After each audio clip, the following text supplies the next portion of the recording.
నమస్తే అండి, నా పేరు డాని. మీరు చూస్తున్నాను మొలగపాటి తెలుగు ట్రేడింగ్. ఈరోజు మార్కెట్ చాలా పుష్ అయితే ఇచ్చిందనమాట. సో దానివల్ల నేను ఒక ట్రేడ్ అయితే తీసుకోవడం జరిగింది. సో కాకపోతే ఫస్ట్ నేను ట్రేడ్ గురించి ఎక్స్ప్లెయిన్ చేసే ముందు ఒక డిస్క్లైమర్ అయితే చెప్పాలనుకుంటున్నాను. గుర్తుంచుకోండి, ట్రేడింగ్ అండ్ ఇన్వెస్ట్మెంట్ అనేది ఎంతో రిస్క్తో కూడుకున్న విషయం.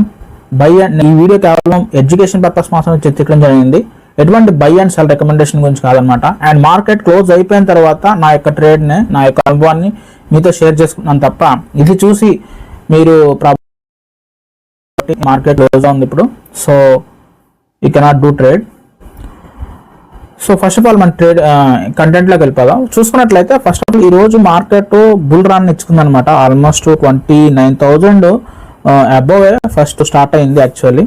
సో ఒకనో టైంలో 24,000 కూడా టచ్ అయ్యి మళ్ళీ అక్కడి నుంచి రిజెక్షన్ గురైంది అనమాట. సో నేను ఈరోజు ట్రేడ్ తీసుకుంది కోటాక్ బ్యాంక్లో అనమాట.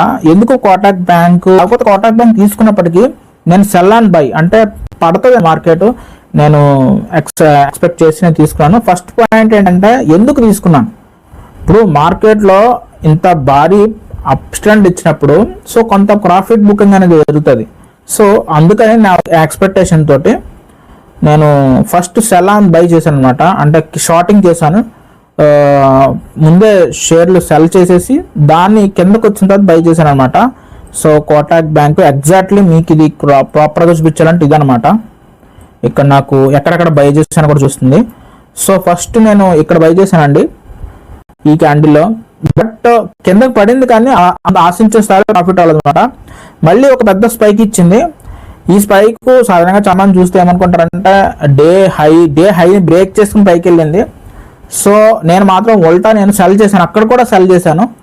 సో ఈ రెండిటి అంటే 150 షేర్లో 125 into 175 షేర్స్ బై చేశాను అనమాట ఇంట్రాడే ట్రేడ్లో.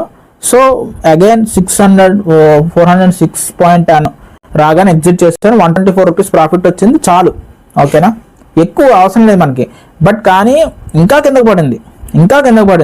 బట్ నేనే తీసుకోలేదు, ఎందుకంటే ఇక్కడ కొంత కన్సోలేట్ అయ్యింది. నన్ను అడిగితే నాది రాంగ్ డెసిషనే కావచ్చు, బట్ స్టిల్ నేను ఇంకా హోల్డ్ చేస్తుంటే ఇంకా ఎక్కువ ప్రాఫిట్ వద్దును. But it's okay. చూనా, మార్కెట్లో గ్రీడ్ అనేది చాలా డేంజర్ అండి. ఎక్కువ ఎంత గ్రీడ్ ఉంటే అంత లాస్ అవుతారని నా ఉద్దేశం. So that's what the reason. And వచ్చిన ప్రాఫిట్స్ని హోల్డ్ చేయడం బెస్ట్ అనమాట. సో అప్పుడే మనం ఎక్కువ ప్రాఫిట్స్ని కన్సిస్టెన్సీగా హోల్డ్ చేయాలని నా ఉద్దేశం. That's it guys. ఈ వీడియోకి అంతే. నెక్స్ట్ వీడియోకి వద్దాం. అంటే just please take care of you. Have a great day guys. Bye.